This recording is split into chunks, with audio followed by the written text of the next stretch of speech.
All rise, Pledge of Allegiance, moment of silence, and Jeremy might fix the owl. I pledge allegiance to the flag of the United States of America and to the republic for which it stands, one nation, under God, indivisible, with liberty and justice for all. Moment of silence.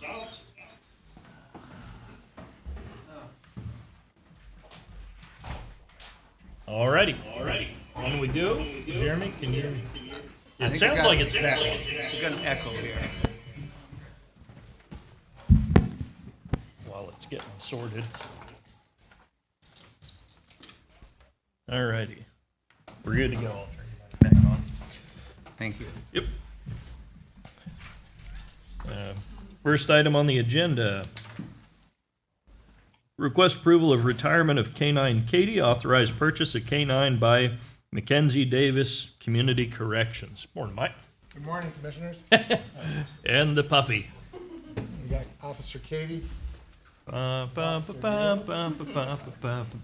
So, Katie has worked for Community Corrections for 5 years. Oh, Katie. We got Katie from Coos Bay Police when they were going to send her out of the state, I believe, because of the implementation of Ballot Measure 110. They no longer needed two drug dogs in the city. So Mackenzie had come to me many times asking for a dog, and I always said no. She presented the option that Coos Bay was going to donate the dog to the county for our use, and so we decided it was a good plan, and Katie came to work for us, and she's been here 5 years, and Katie is now at the end of her retirement service, and it's time for her to retire.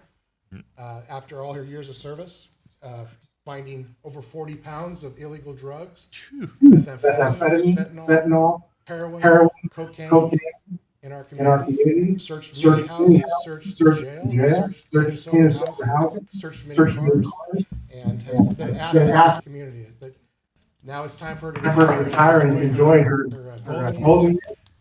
And Officer Davis is going to take care of her as her pet parent. And so ask the commissioners to approve the transfer sale Mackenzie Davis, Officer Davis for $1. And so that Officer can enjoy her retirement. Mr. Chair, I move to approve the retirement of K9 Katie in August 2026. Allow for purchase of K9 Katie in the amount of $1 by her handler, parole, and probation officer Mackenzie Davis upon K9 Katie's retirement. I second the motion. Motion and a second.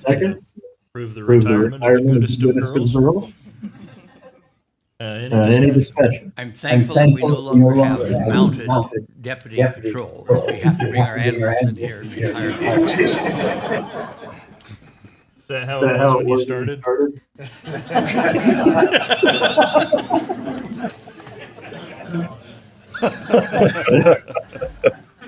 Yes. He's gonna fix your wagon. Curiosity. When they're sniffing for drugs like fentanyl, how do they stay safe? I'm going to refer to It's pretty complicated. If we think there's a situation where like the fentanyl is in a place we shouldn't be exposed to it, I'm not going to put her in there. Most of the time it's concealed in some type of way where she's not getting in direct contact with it. So we've gotten lucky, but we safety check. Yeah. How old is 14. Wow. Yeah, she didn't look 14. Katie was born in Ireland. Yes. She was born So in it's Ireland. Katie. Oh, that was Scandinavian. All in favor? Aye. Motion passes. Thank you for bringing her in. And I think I forgot last month to acknowledge parole and probation month. But belated, thank you. Appreciate it. Yep. Thank you. Next item we have approval of job description for mental health specialist 3 substance use disorder treatment program. Approve, post, and fill. Good morning. Morning. Dr. Lynch. Hello, David.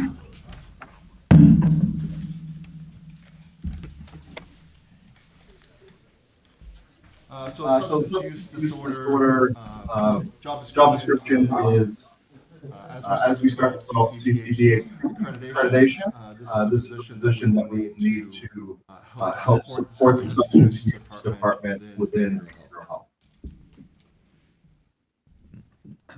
I move we approve mental health specialist 3 substance abuse disorder program manager position under pay grade 823 and approve to post and fill. Second. Motion made in second. Discussion? So, we're seeking approval to post, so presumably it's gonna be, maybe a month before we're looking at a hire. So that's gonna accommodate time for Jeff Blackwell to be a part of that hiring decision. Okay? Very good. Is this a new position or? This is a new position, yep. Moving into the expanded capacity under the CCBHC. And do we have any status updates on the sobering center for the jail? That might cross things there. I have heard some developments that are currently with the Gabe time also. Gabe probably is better. Good. I believe they've hired a director. Yeah, they selected the director. They're there right now with electricians. I'm not sure what's going on. I know they had some trouble ordering some of the necessary toilets apparently were difficult to find. For the benefit of the audience, do you mind telling us all about the sobering center, what its role is, and how it is funded? I can do my best. The Sobering Center is it's been a joint effort with a lot of community partners to develop it. The funding was a blended funding, included some county funding under the opioid settlement, and also some startup money we got from the Oregon Health Authority. And it's really designed to have a place for people that are intoxicated in the community to be placed to sober up, and hopefully at that point also we will transition many of them into treatment, some kind of supports.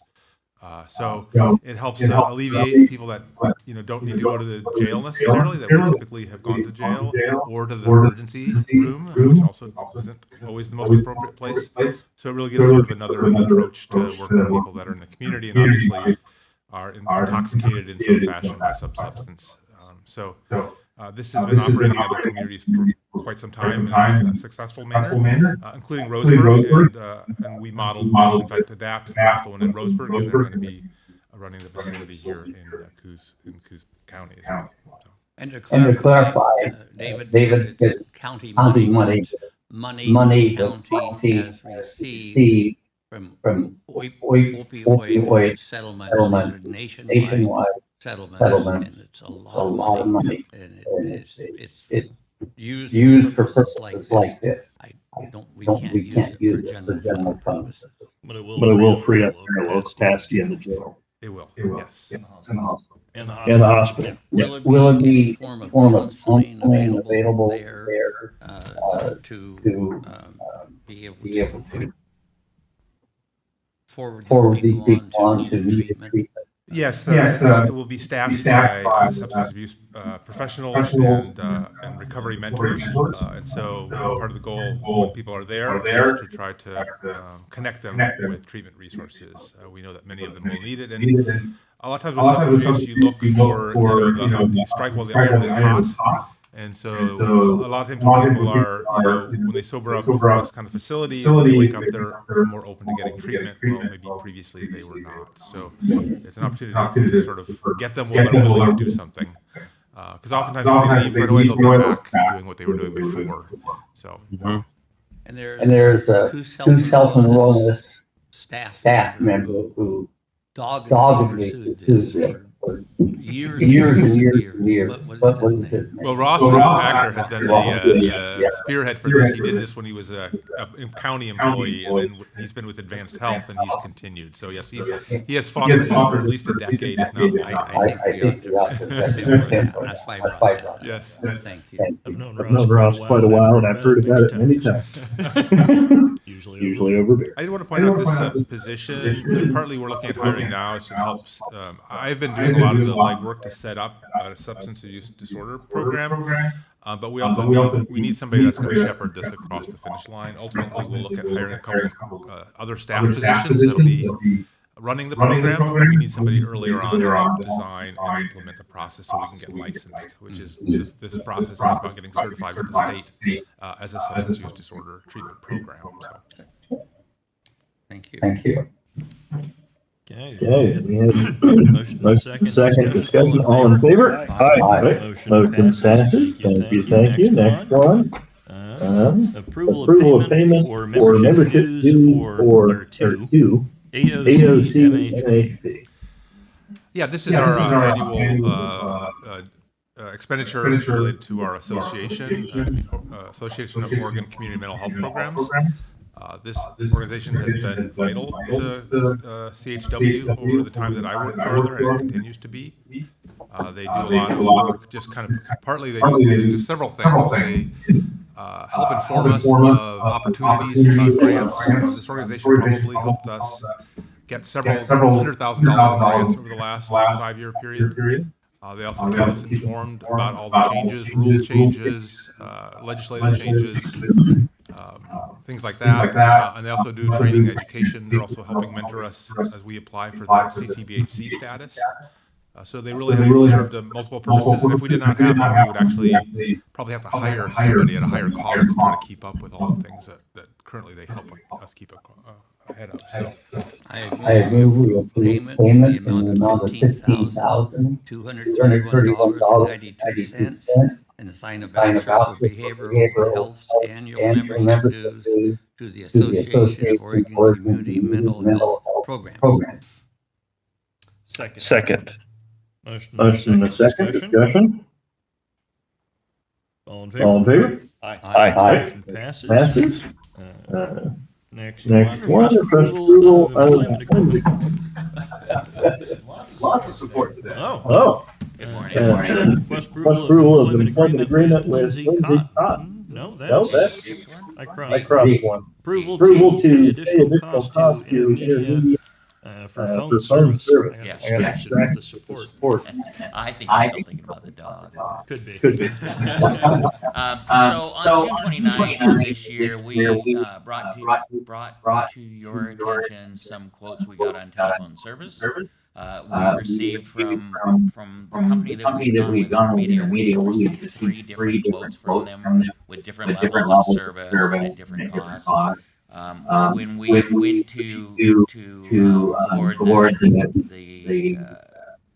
the proposal with them, there was some miscommunication between them and us. They thought we had selected the next level up than what we had intended to. It does come with a longer voicemail storage capabilities, and it also gives us 2 years instead of 1 year. The difference in the contract is $1,310 per year. Frankly, I was kind of hoping we would go with that quote originally, because I think 1 year to decide if we want to go in another direction might not be enough. So I think having 2 years, we get a year of service on it and a year to plan our next move. It was an oversight when we reviewed the contract. We didn't see that they misunderstood our intentions. We're just asking you to approve that additional spending authority.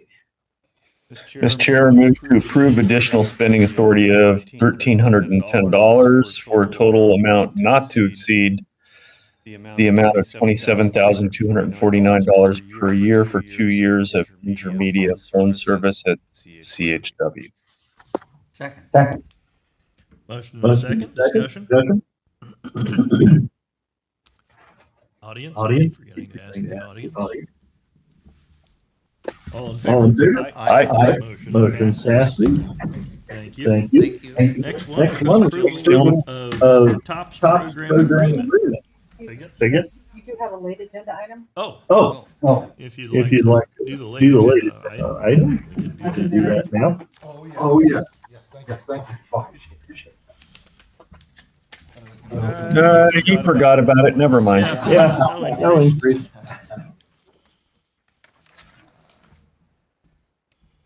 Yeah, so we have our late agenda item, which is a step increase for one of our WIC employees.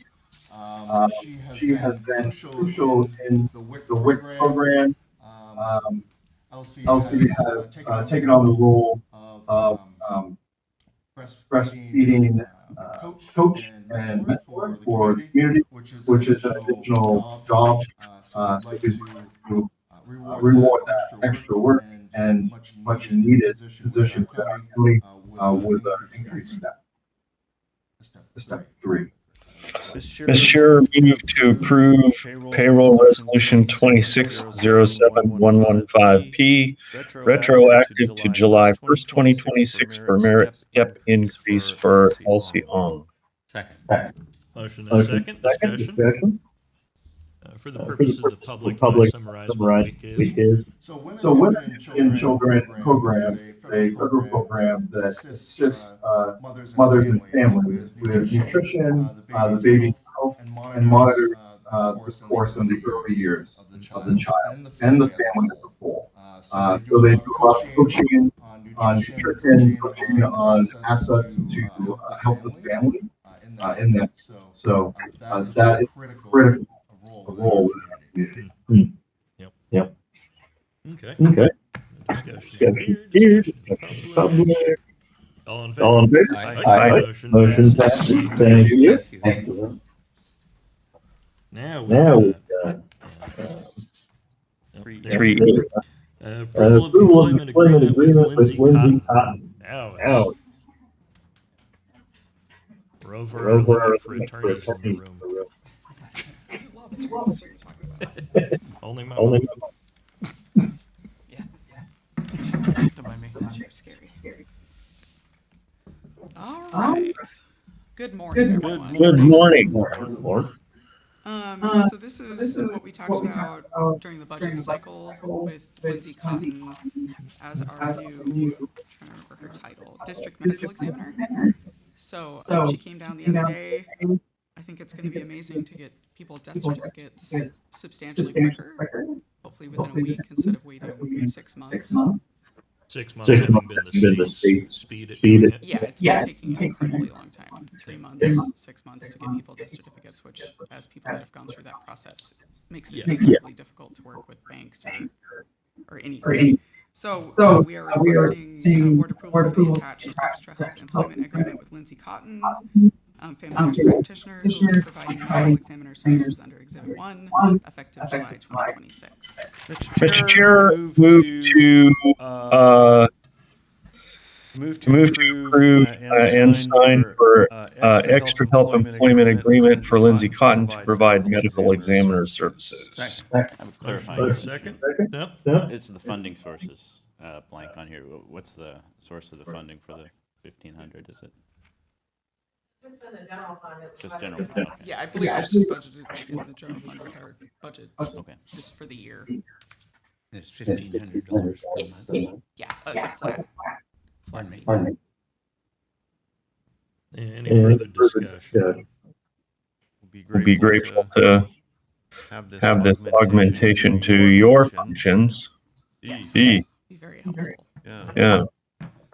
I guess I would also comment this 6 months to get a death certificate from the state.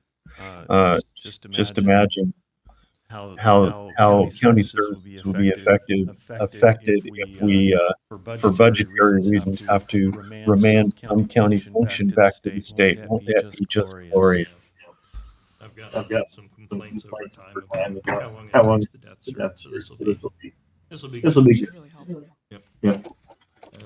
Public? All right. All in favor? Aye. Motion passes. Thank you. Thank you, Madam Attorney. Request approval of TOPS program agreement. Sure. Morning, Sheriff. TOPS, Timber Operator Program, and basically there's 12 agencies listed on here. I can certainly read them if you'd like. Otherwise, they're on the agenda item. They pay you 50% of one position, the other 50% covered by the Oregon Department of State Lands. So in this case, it's the approval of the 12 people that go into the TOPS contract. Mr. Chair, move to review, approve, and sign the attached contract and agreements for tops. Second. Motion Motion and second, discussion. I forget, are there some of the timber companies that aren't involved in tops? I'm sure there are, but I couldn't tell you, I'm sorry. Okay. But there are, yeah. Is it possible to approach them for more funding? Approach these No, guys? the ones that aren't. It's voluntary. I mean, I think everybody's been approached. So, Okay, yeah. got it. Yeah. So there's As far as I know. Okay. Oh, that's okay. Any other public?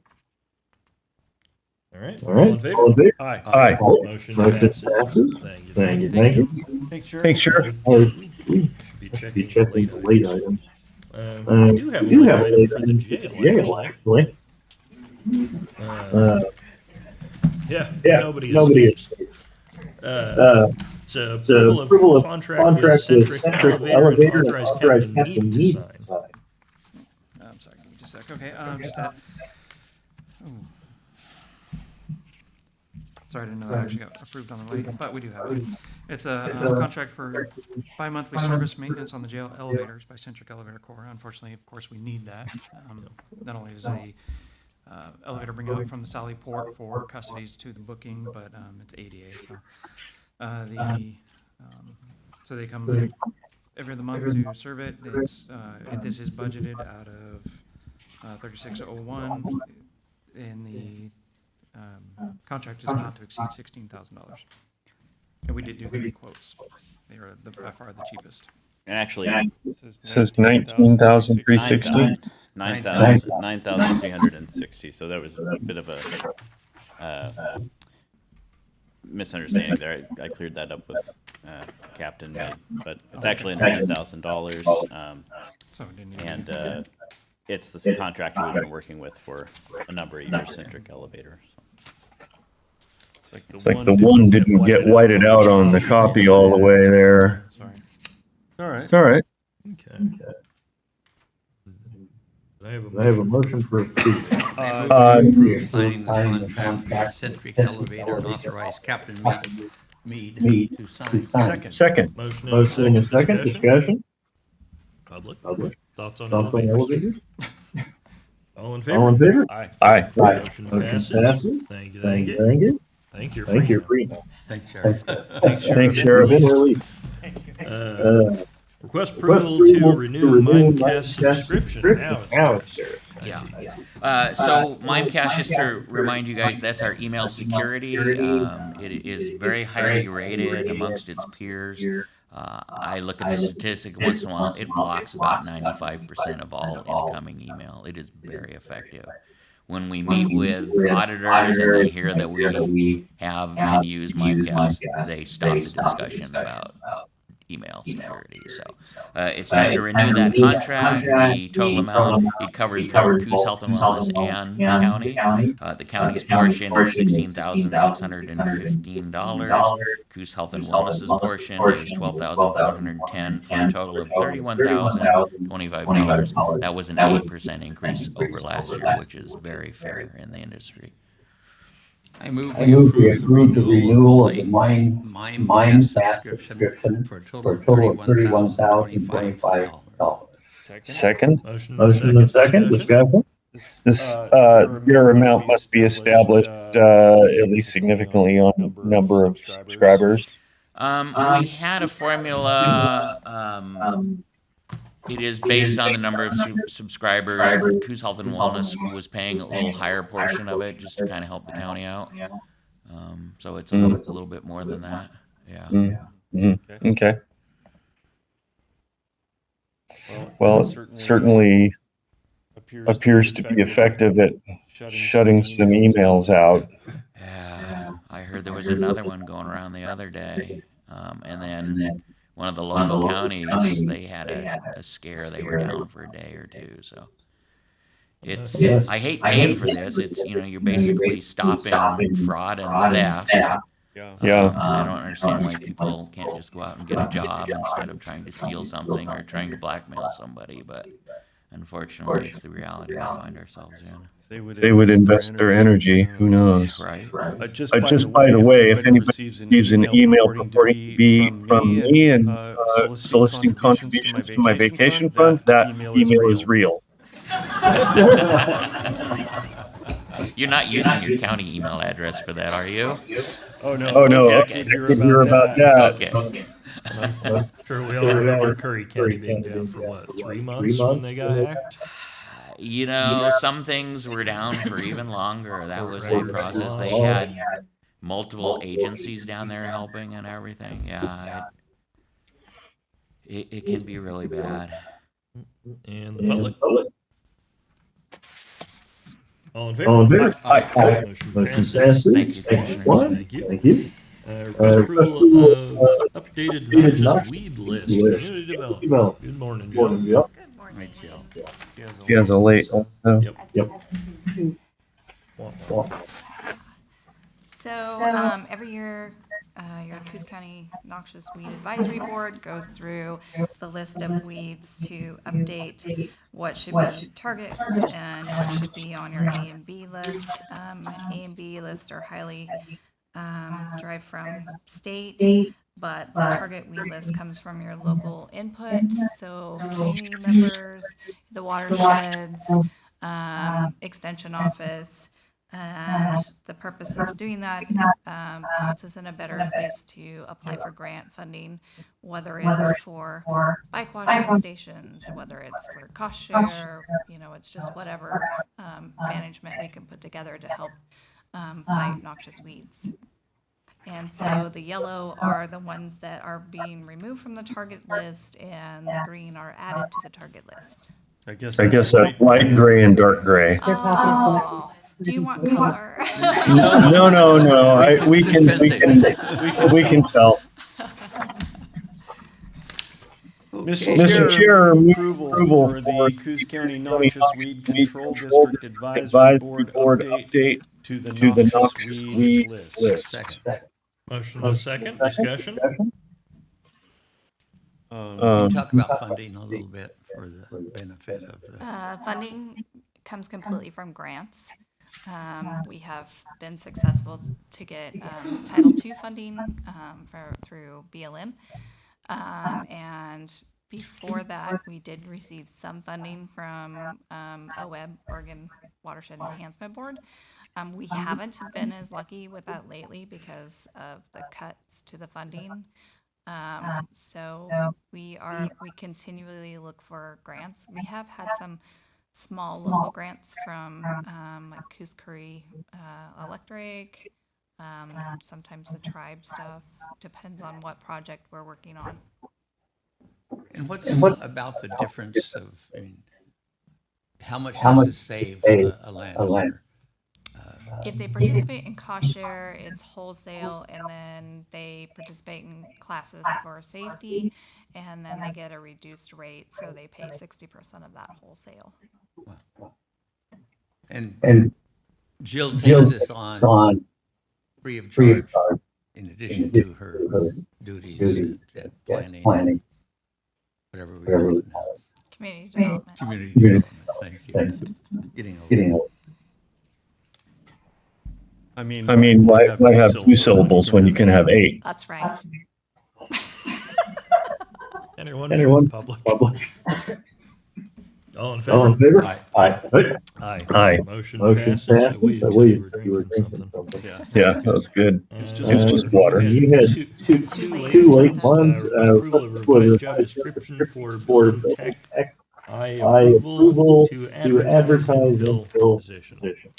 Right, so Building tech one, not I. it's okay. World War 11. Yeah. We'll get there. Through budget, we have a vacant position, but instead of filling that vacant position at the higher level in hiring, we would like to focus on distributing job duties within our current staff and raising those positions up to take on those adjusted duties. And so the first one is the building tech 1 position. this also went to AFSCME with no objections. So I'm requesting to approve the description and advertise and fill. Mr. Chair, move approval of the revised job description for Building Tech 1, or I, under pay grade 417, and approve posting and filling the position. Motion and a second, discussion. Public? All in favor? Aye. Motion passes. Next one. Request approval of revised job description for planner 1. Approval to advertise and fill position. And this is the same scenario. You know, we have that vacant position, but rather than to fill it, we right now want to just increase the job duties for the current staff. And so we're requesting that you accept this and post and fill. And again, this is, the union has reviewed this description. Mr. Chair, move approval of the revised job description for planner 1 under pay grade 417 and approve posting and filling the position. Second. Motion and a second, discussion. Public? All in favor? Aye. Motion passes. Okay, Back to thank the you. board. Thank you. Thank you, Jill. Next, we have a request approval of agreement with CCD for grant administration for Green Acres Rural Fire Protection District project and to adopt cell source findings and authorize chair to sign. That is County Council Gold. Yes, Coos County is the recipient of a community development block grant administered by the Oregon Infrastructure Finance Authority in the amount of $1.5 million. These are federal grant funds issued from the U.S. Department of Housing and Urban Development, and they're being used in this instance by Green Acres Rural Fire Protection District to design and construct a new fire hall on property in Green Acres. In Green Acre. Part of the grant requirements are to contract with a qualified firm for grant administration, labor standards compliance, and environmental review. And CCD is they're the only regional provider with the necessary qualifications for that. They also have extensive prior involvement with the project. They got involved in 2023 and have been working with Green Acres to on an income survey that was necessary to be eligible for the grant. So and they've been assisting with basically they're very familiar with the project history, funding strategy, and program requirements. So they're in a unique position to perform this role. So requested action is for the board to adopt the draft sole source findings and authorize the chair to sign these contracts with CCD. I move we adopt the sole source findings and authorize chair to sign contracts with CCD for the grant administration, labor standards services, and environmental review services for the Green Acres Rural Fire Protection District's new 7,200 square foot fire hall. Second.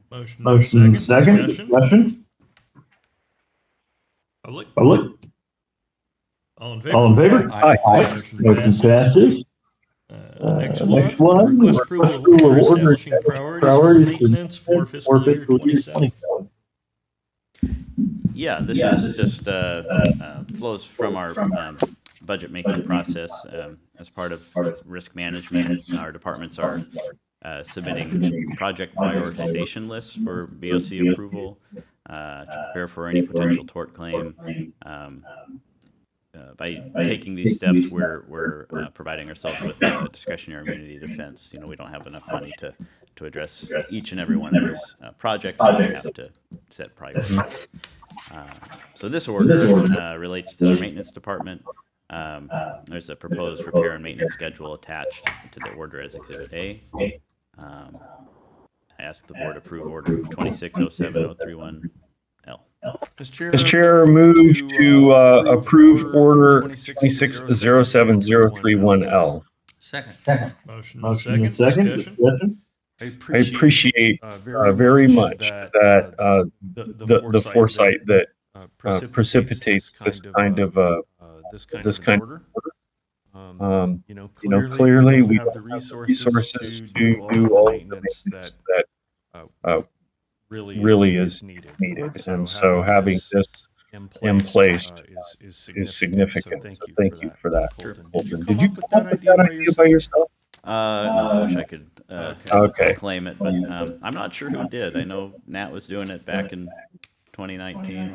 All right. Well, you made action out of Yeah, it anyway, we'll so keep thank going you. for sure. Yeah. Yeah. Alrighty.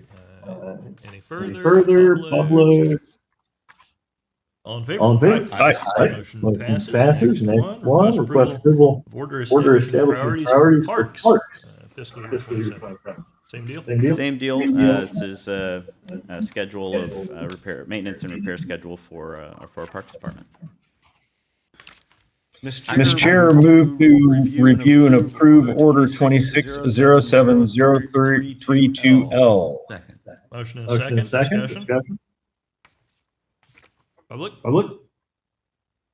All in favor? All in favor? Aye. Aye. Motion passes. Next one, request approval of order establishing priorities for roads, fiscal year 27, same deal. Correct. Schedule for our roads department. Same thing. I move we review and approve order number 26070330. Second. Motion and second, discussion. Public? All All in favor? in favor? Aye. Motion passes. Request approval of order establishing establishing priorities for solid waste, fiscal year 27, same deal. Move we approve item number 26070340L. Second. Motion and second, discussion. Public? Left this time. All in favor? Aye. Motion passes. Thank you. We have some late agenda items still remaining. Two for forestry. Request approval of contract FL 164 Forest Labor. Morning, Lance. Morning, Lance.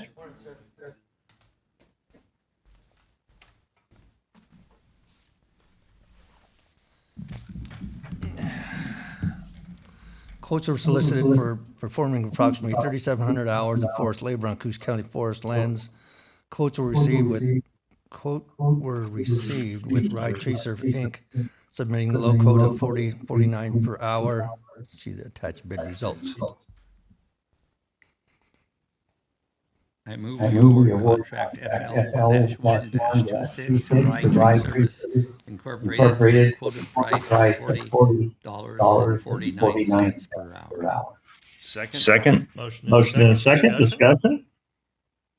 What can you give some examples of labor that's going to be performed under this contract plan? We do a lot of herbicide treatment, mostly on Scotch broom and gorse. We do have them brush roads, build fence, any miscellaneous tree planting we might have, general labor, stuff like that. Debris removal, like fire fuel. Only when we're doing like slash burning, they'll help with that too, yeah. Okay. I know we get questions periodically about how quick we replant after a cut. I believe that's immediate. Yeah, it's immediate. It's hard to see those small trees from the road at 65 miles an hour. It takes 2 or 3 years for them to get up to where you see them, then all of a sudden they really take off. I believe the speed limit is 55, but we won't concern ourselves. That's a separate contract, right, Lance, the planting contract? Yeah. Although if we have little stuff that'll pop up, it isn't really cost effective to put it into planting contract. We'll use our forest labor contract for that. Alrighty. Public? I'd like to note that we have close to 18,000 acres of county forest land.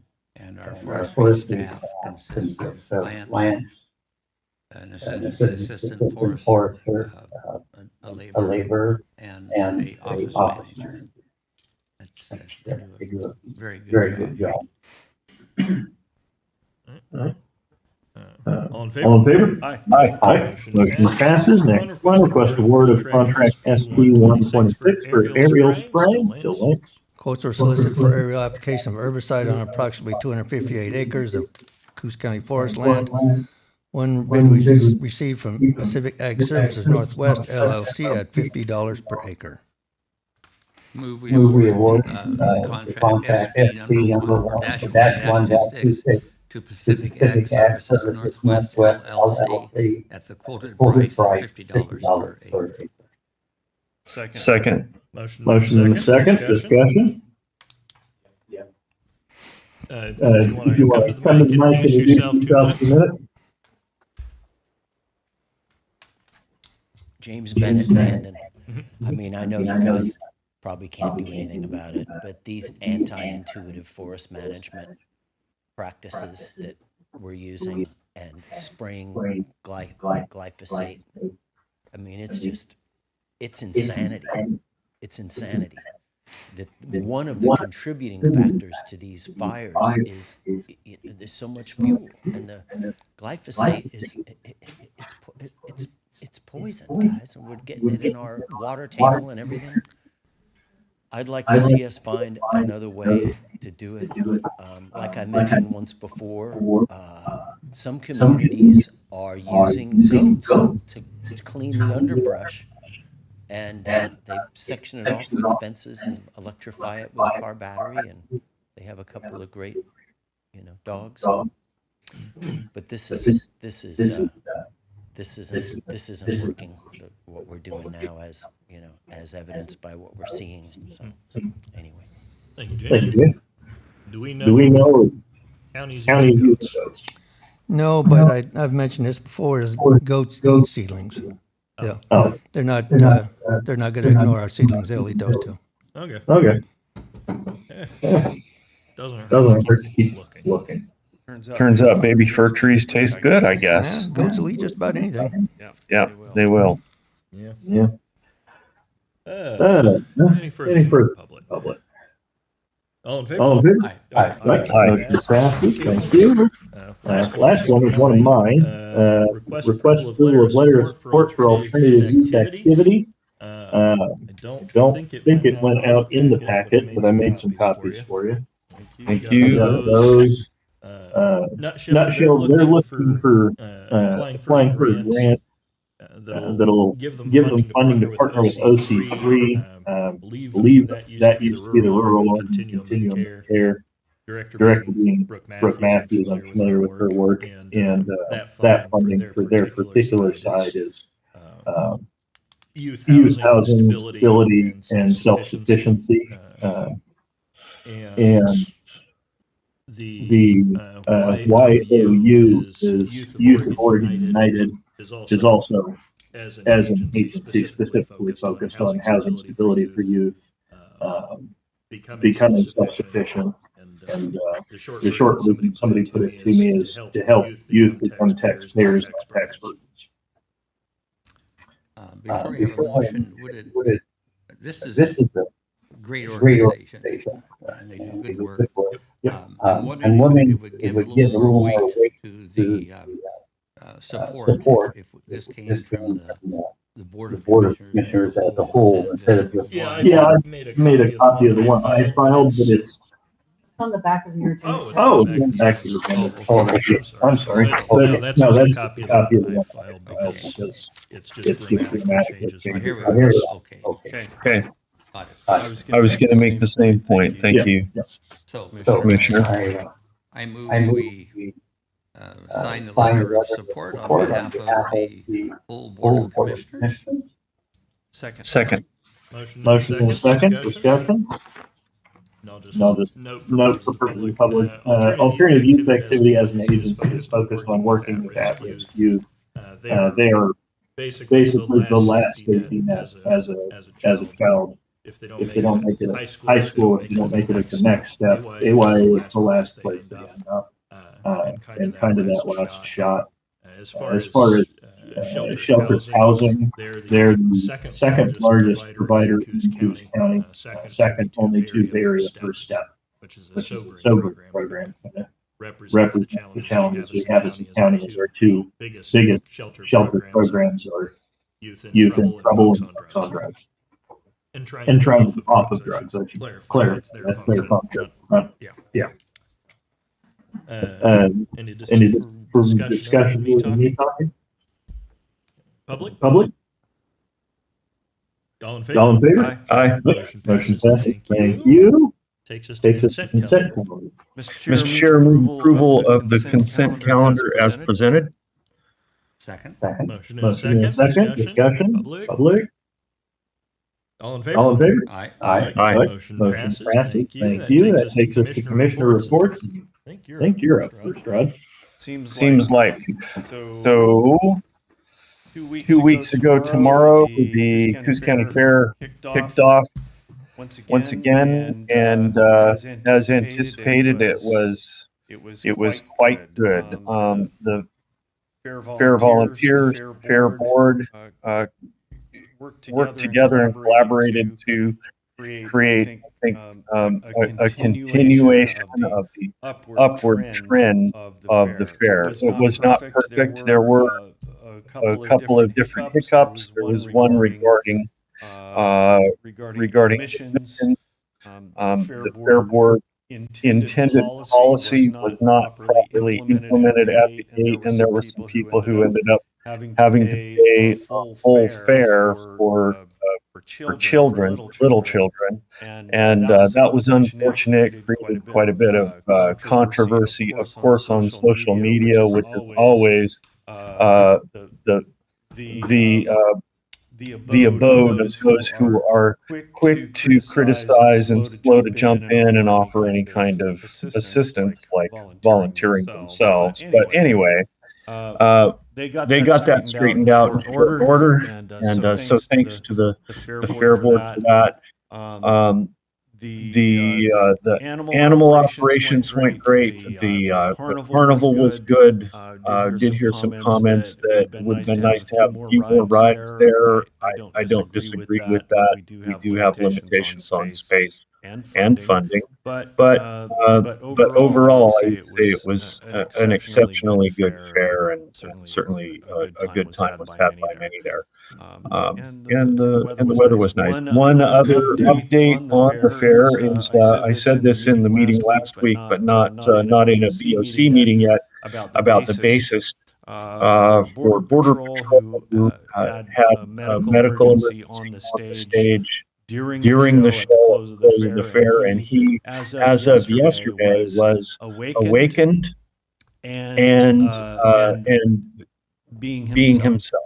So that doesn't mean he's out physically, but he's entirely there. So that's very good news for the time that he was out. It's very good. So that wraps up my comments on the fair. I have something that I ran across that I am going to share in my comments here. Trigger warning for those who have sensitivities to these things, but c'est la vie. This is how I see it, and this is my privilege to share. Hat tip to the old salty Marine on X.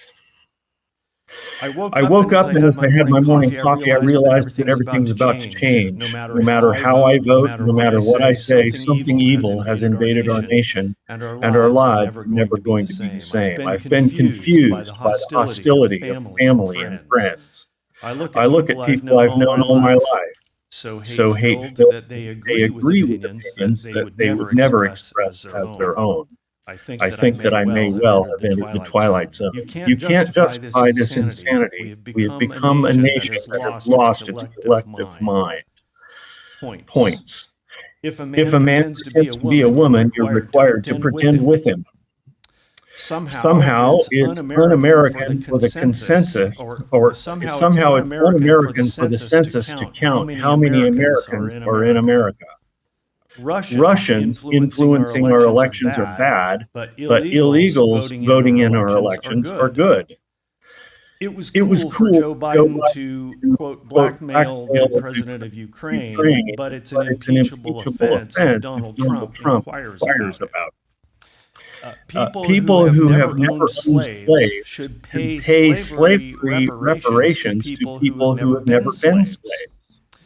People who have never been to college should pay the debt of college students who took out huge loans for their degrees. Immigrants with tuberculosis and polio are welcome, but you'd better be able to prove that your dog is vaccinated.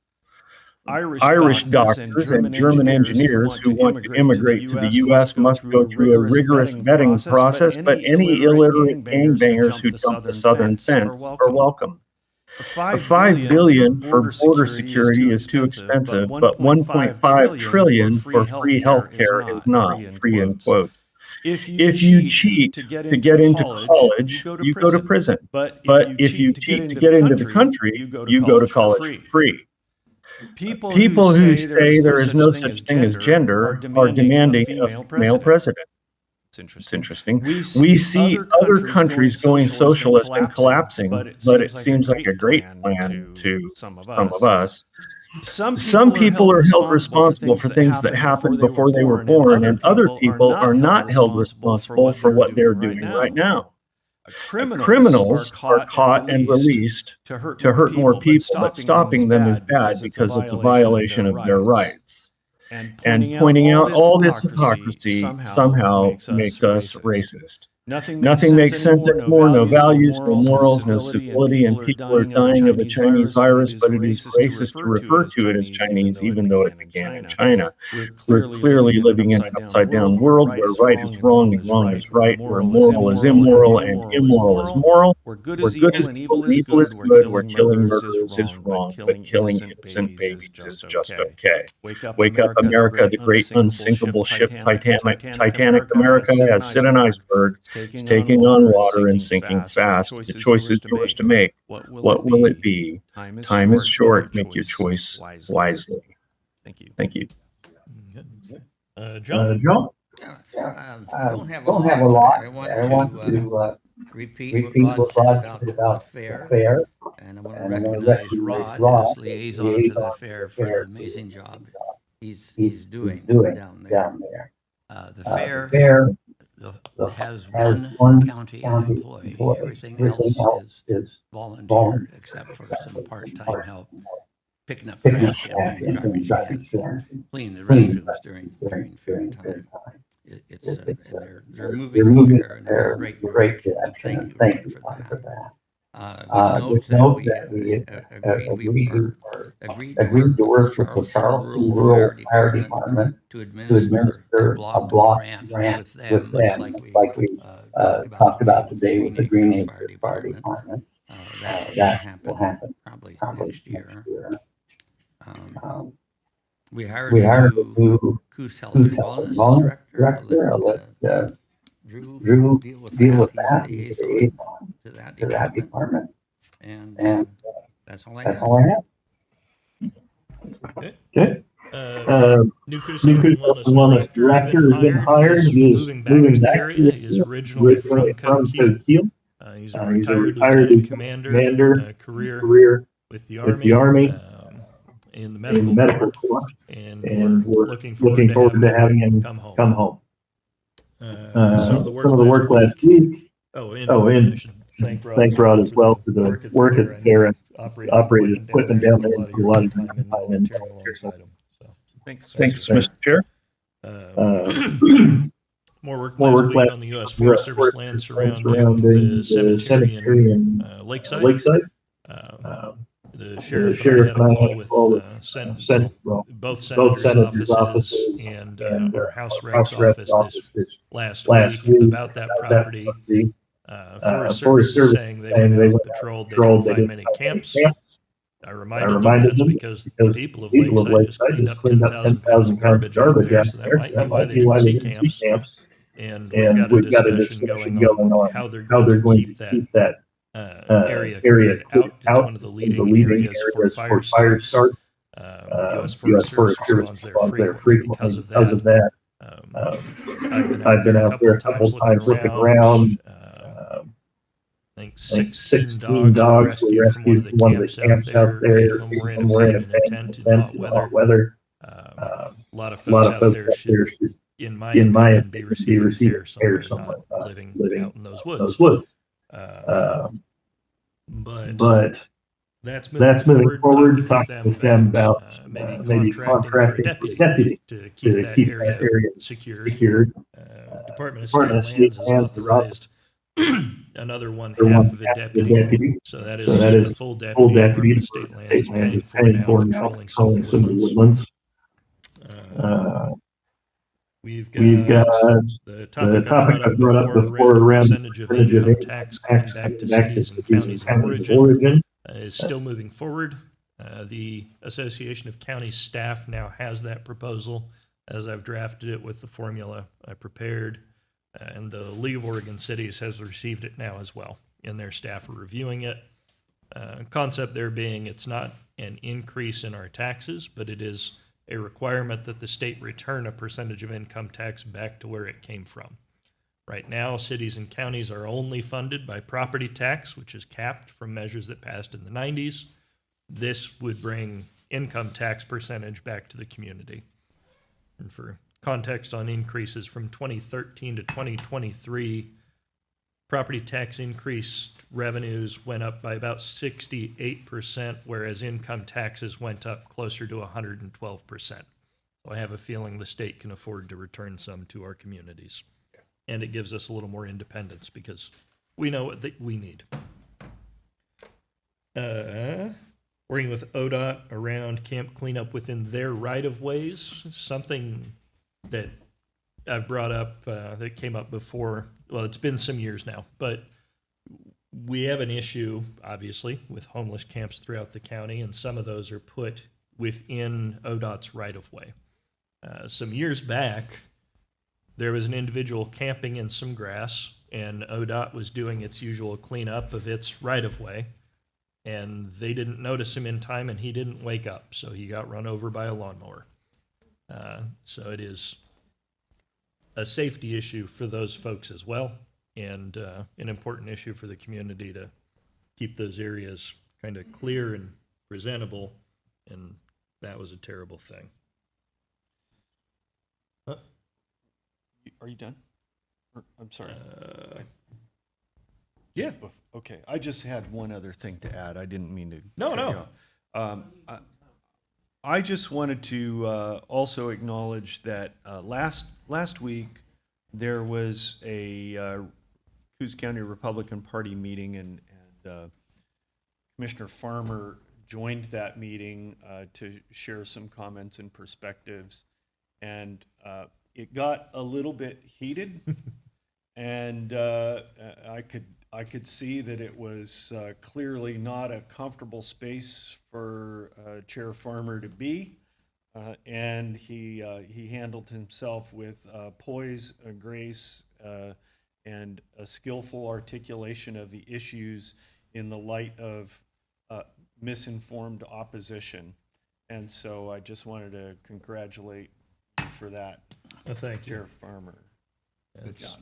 important that we reach out to the different political groups. Our positions here are non-affiliated positions. So I've spoken at the Democrats, I've spoken at the Republicans, and to me it's important we talk to everybody because folks have political differences, but we are only one community in the federal government, and the federal parties don't really care about us. So We have to gotta care push about together. one another. Yep. Yeah. Group hug. Yeah, group hug. That'll take us to community comments. So the format here, because I saw some folks I don't always see here. We go through the folks that are signed in on the list first. Everybody has 3 minutes. I do pause it if there are responses from the commission so that we don't eat into your time. And once we've gone through the list, anybody that didn't sign up has the opportunity to comment as well. The first one we have is Phil. Phil says no. The next one we have is David. David says no. Next one we have is Michelle Clausen. Hi. Yep. I want to thank you guys for your time. Yep. And you need to introduce yourself, where you're from. Absolutely. My name is Michelle Clausen, and I'm actually was born and raised right here, within 30 miles of this courthouse. And we talked a little before this, so you can take your time, take a breather if you need to. I'm a little upset. 3 times in my life, unfortunately, Someone has had to remove someone from our home with a gun. My husband's had to do it.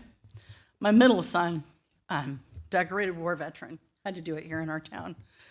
And this last weekend, my son had an intruder 5 feet out my granddaughter's door. He doesn't have firearm training, and he had to do the same. And I understand budgetary constraints. I understand we're up against a lot. But in each of these situations, these are people that are transients to our area. They are not people who are from here. I grew up in a home of violence. I intentionally raised my 3 children away from it. They are all productive members of society.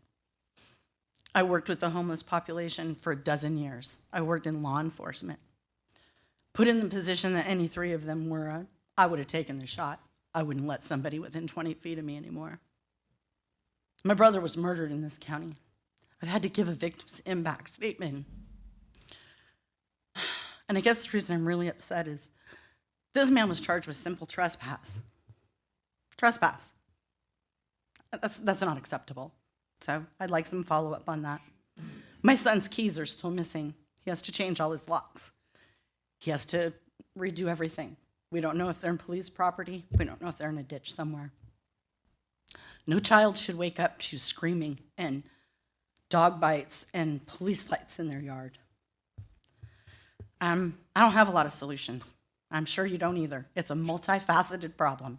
I'm very aware. But I'm here to offer my solution. I know we looked at maybe joining with Marion County and starting to hold our state accountable for not opening beds, for not helping these people.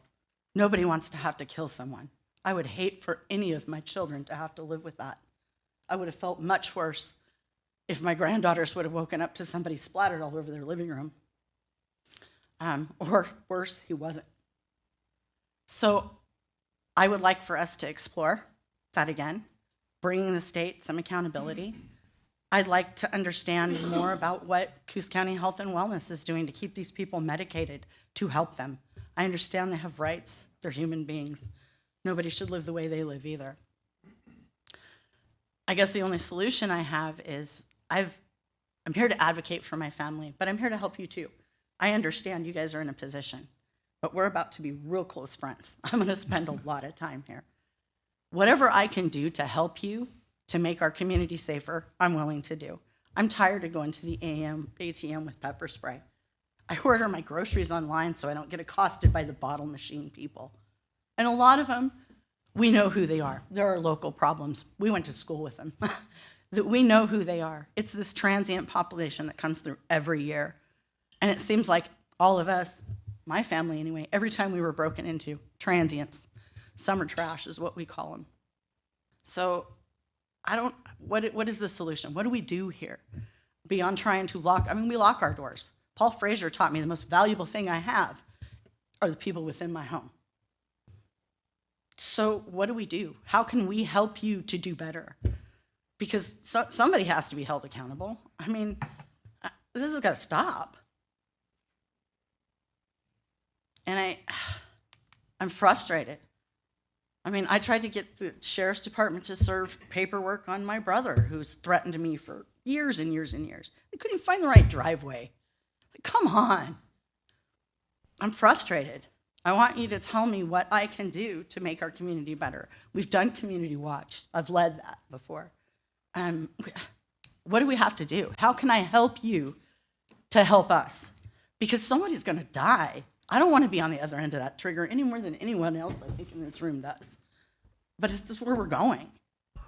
And I'll be held accountable. You can bet on it. I pay taxes. I have something to lose. So I guess that's my question. What can I do to advocate, to help, to make it work? Because this can't continue. People are afraid to shop in Coquille. I mean, do we need to maybe figure out a way to find a fund to help these people leave our community? I'll fundraise all day long. I'm good at it. I don't just help me with your solutions. How can I help you? I guess is what I'm saying. Mr. Chair, she brings up some really valid points. This is a big problem. I think it deserves more attention than we can give it here during citizen comments. Citizen comments are meant to be a period of time when we can hear from you Yes. and not engage in discussion. And I think this warrants a work session. And I agree. We could My card. have get questions from you and have the sheriff on hand, have Coos Health and Wellness on hand. These are the departments that are primarily involved. But we have it touches all of our departments. Our forests are littered with crap and We live in people Fairview. that We shouldn't be. deal with it every day. So I that's what I would Yeah. suggest. We make some time. Okay. I know it's very frustrating. It is to me. It is, I don't know that any governments have really found an answer, despite in many instances spending billions or millions, if not billions of dollars. Could you touch on the lawsuit, why we didn't pursue that with Marion County? That one is going to be one I've worked on. I don't know how much I've talked about it on the commission. So back when I was a city councilor, I had made a push to run a lawsuit against the state hospital on the premise of state-created danger. So that being, as we'll know, but the public may not, state-created danger exists when we create a condition that results in harm. The usual example being, the reason you see time, place, and manner ordinances around homelessness is you can select areas for a person to not be, but if you tell them that we're making a camp and then something happens in that camp, you have made state-created danger. That's why you'll see nonprofits run homeless shelters, because if the government does it, it's a much bigger lawsuit. My push was the premature release of people from the state hospital resulting in deaths, or the lack of capacity at the state hospital, which had an angle because the state hospital has been under a lawsuit on those premises since 2004. And we had examples locally, like the Perkins case, where a young man should have been in a state hospital. He wasn't. He killed his uncle because he thought he was a clone.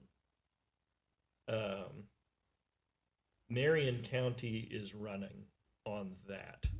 They're still suing the state hospital. It has run into issues. The reason I would say I haven't brought it for the commission to pursue is Marion County has it, and they're keeping me up to date if there's somewhere that it would be helpful for us to intercede and within our capacity in terms of budget and staff. Budget and staff being the big issue. Marion County, the state hospital is in Marion County, so they have a little better leverage on it. So that's what's happening there. I've been involved in work groups around the civil commitment reform, and as we talked about a little bit before, there are folks advocating to take care of people, and then there are agencies that make their money advocating people into the grave. I've worked for both. Yeah, I'm sure we've both seen them. I was in a meeting one time where I was trying to get something like California's 5150, where you can hold somebody for 3 days, stabilize them, then they can render informed consent on their care. Oregon says by the time you get them to the hospital, they're not a danger to themselves and you have to release them. Because, They have to have a plan. I'm Yep. aware. So tried to get a 5150, and I was informed by one of the advocacy agencies that in my example of somebody having a needle hanging out of their arm, they're kind of blacked out in public, I am discriminating against their life choices for wanting to be able to get them into care. That's You what bigot. I know. Wanting people to live, it's the damnedest thing. But yeah. So there will be a work session around Yeah, this? we can schedule a work session. Fantastic. You can If you would stay in email me. touch. Will do. And then, Mr. Chair, I'd like to weigh in on this as well, Yeah. one aspect of it, and that's the charging of the individual who was found in the residence, the trespassing charge being inadequate. I want to be very clear that our district attorney, who is not in the room at this time, but was here earlier, is wholly and fully committed to the most robust prosecution possible for every offender. That's her preference. However, she is working with some severe My cell phone is limitations. best. Not only the limitations of the funding and staffing for her own department, but also the legal handcuffs that have been applied to her by the state and the legislature. Unfortunately, there are vast swaths of behaviors that we would all in this room, I'm sure, consider a criminal that she's unable to prosecute, that the sheriff's unable to arrest for, or there's some other limitation. The constraints they're breathtaking. When you get into this and start seeing what we can't do, it's appalling. And that's partly what drives me reading the thing that I read during my commissioner comments. It's absolute insanity foisted on us by a runaway rogue state, a collection of state legislators who don't give a crap about us here. They only care about their own political agenda and their own misconstrued notions of what's right and wrong. And, I know for a fact that Jody Newby is doing absolutely everything that she possibly can. I know that Gabe Fabricio is doing everything he possibly can to enhance justice and righteousness in this county. The limitations are profound, and the fixes don't. The problem doesn't really start here. It's a state level. It's a Salem problem. I understand that. Yeah. And I have family from other states, and they don't deal with these things. Yeah. That's, I hear really regular from them, like, why do you live there? Yeah. Well, thank you for your advocacy, for your comments, and I am absolutely in support of having this work session to discuss, Something has to options be of done. what we can do. Thank you. I mean, to this point, I do appreciate your time. Thank you. Thank you. Thank you, Michelle. We do have a Jody Clausen on here as well. I signed in for the sign in. Okay. John She said it Brimhall well. left, so John isn't here. Jip?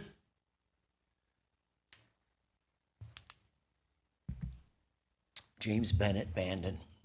Well, I like what you read, and obviously this woman is sharing stuff that's many share the sentiment. We're I don't want to be a ray of sunshine today, but we're at war. It's an unusual full spectrum brand of warfare, and the swath of casualties is very wide. And I don't know who's ready to hear it, but I've spent hundreds of hours on this subject. Most all of these fires are deliberate acts of war. I'm halfway through doing a documentary on the subject right now. The anomalies that are, photographed just simply do not occur in traditional wildfires. When you were a kid and you saw an area that was through a wildfire, a lot of the structure might be gone. It was gutted. It had black char, right?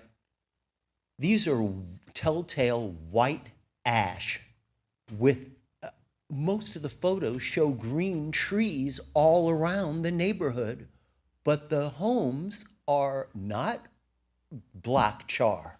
They're like white, complete incineration.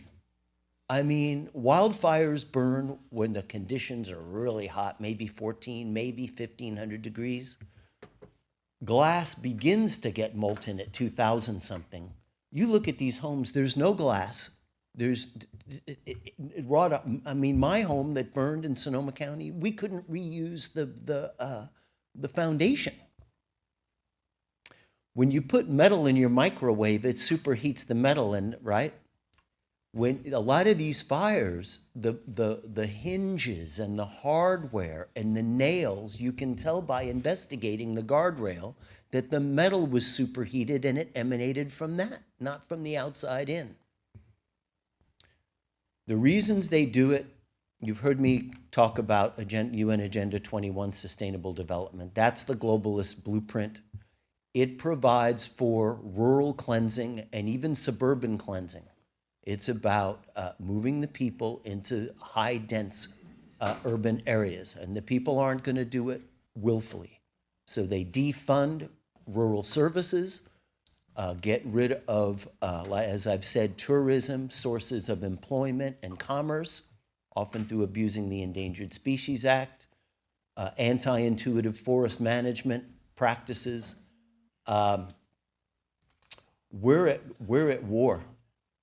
And I think it's time that we recognize it and I know ad nauseum I've talked about the consensus crap. A lot of these big fires have consensus reports associated with them. They're deliberate acts. If we can wrap up, Jim. Yeah. Well, if anybody wants me to prove anything of what I'm saying, or you want me to send you one of these consensus reports, which are attempts to legitimize these acts of war against the people, I will email them to you. Thank you. Thanks. Thanks, Jim. Next one, Jim Pierce. Tim? Oh, okay. Yeah. Hey, Tim, before you get started, I checked out your creations in the Clarno building at the fair last week. Yeah, you had some pretty clever metal creations there, the robot guy and... Well, that's Scrappy Ferris and Carla Parts. Yeah. Yeah. Scrappy, he's wanted. Yeah. How'd you like my steam crane? Did you see that? The all-brass steam crane? Oh yeah, that was neat too. Yeah. Beautiful stuff. Wait till you see what I got in store for next year. It's sitting on my coffee table now. It's not I'm almost done with it. Anyway. Name and introduction, please. Name and introduction here. Tim Pierce, Bandon, Oregon. First off, just a real quick comment on this lady's plight here. There's what they call a homeless industrial complex going on in these United States now, and probably Coos Health and Wellness is probably the biggest player here. We're enabling these people, and that's part of the problem.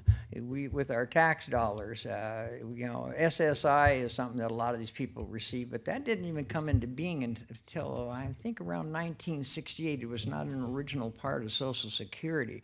So now the federal government is handing everybody, $600 and almost $700 a month on a debit card, and they've made it their lifestyle. Then we have Coos Health and Wellness providing them all kinds of goodness and everything. It's just a complex. If you take the money away and it's sink or swim time, you'll find that some of them will sink and a lot of them will start swimming. One homeless guy who made good and got out of the whole homeless mess, he said the absolute best thing you can do for homeless people is nothing.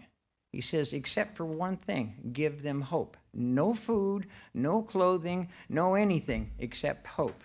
He says everything else you do enables them.